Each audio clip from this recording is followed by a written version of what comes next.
how to find account number and routing number on Bank of America app. Hey guys, in this video, I am going to show you how you can find account number and routing number on the Bank of America app. So make sure to watch this video till the end and let's get started. So in order to find account number and routing number on Bank of America app, you have to follow these steps. First, log into the mobile banking app.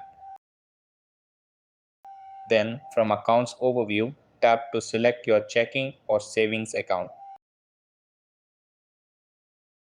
After that, scroll down to the bottom of the screen where you will see account info. Then, tap View to see your full account number and choose the routing number you wish to use. The paper and electronic routing number is to order checks, set up direct deposits, and outgoing payments to other financial institutions. The wire's routing number is for all incoming wire transfers. So that's how you can find account number and routing number on Bank of America app. That's all for this video.